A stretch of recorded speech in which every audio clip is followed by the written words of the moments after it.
called My Father Who Art in Heaven.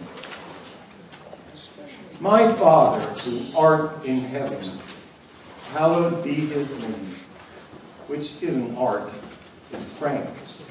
And I don't know if Frank art in heaven or not. The rules for getting in are vague and have changed over time. Either way, my father, Frank, hallowed be his name, taught me three things.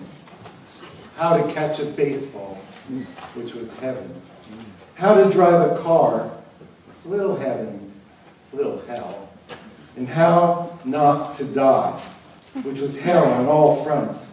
Strapped down in a hospital bed because his body bucked and kicked like he was riding an imaginary bull to the promised land. And the hospital found it convenient to restrain the man's last ride with leather straps, arms and legs, too. Trussed to a gurney, which I, dutiful son, declared cruel, only to be threatened by a hospital suit.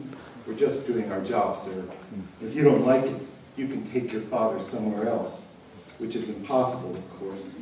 This is the intensive care unit, and Frank isn't going anywhere. But it was enough of a threat to shut dutiful son up. Meanwhile, my father, Frank, who may or may not art in heaven, hallowed be his name, taught me three is suffocating, slowly, and not so slowly, from emphysema. No room in his lungs for air. 60 years a smoker, 60 years, and no room in his lungs for air. And the elder son, 3,000 miles away, packing his bags, probably smoking a cigarette himself as he waits for his father's last breath, waits for the call that says, "It's time, come." He has been waiting for this call his whole life, waiting not to mourn, but to finally be released. And the brood's firstborn, the daughter ballerina, danced away to Colorado after months of serving as his look-after, and look for, and look to, and look out, and look over, and now reached by hospital phone, reacts with a look, "It's your turn now, don't call me till he's dead," and hangs up. Don't call me till he's dead?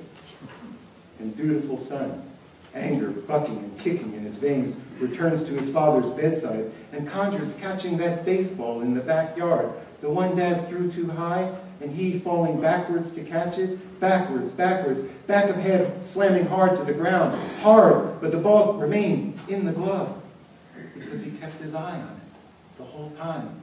Like Dad said, kept his eye on it. That's how you do it. You keep your eye on it. And it's 2 in the morning, and his eye is on Frank. Hallowed be his name. And he tries to swab the man's parched mouth, but the father will have none of it. No, no, no, he shook. The only conscious moment, the whole day and night. And son is drained from his duty, drained from his anger, drained from being drained. After all, the man is tenacious, will hang on for days. Won't he? This is a marathon, isn't it? And he kisses his father, whispers, "I love you, Papa." And the hurt was in how hard it was to say it and mean it, even now, at this juncture, this cusp. And he retrieves the father's town car, a Lincoln, always driving something big, that man, and drives it home, what was once home.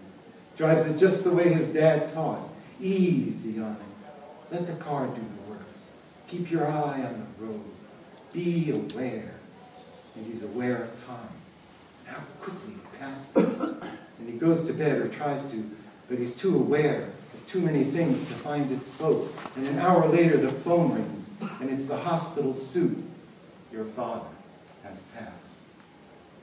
And he calls the neighbor who has been keeping an eye, and the brother, now on his way, who took it as one last fatherly insult. That bastard died on my birthday. And he waits dutifully till morning to call, "Miss, don't call me till he's dead."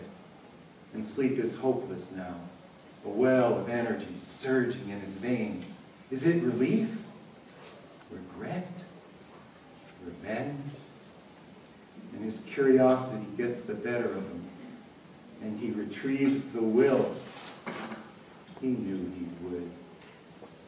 And starts the accounting. Keep your eye on the ball. Keep your eye on the road. Keep your eye on those called together when your heaven calls you home. Thank you.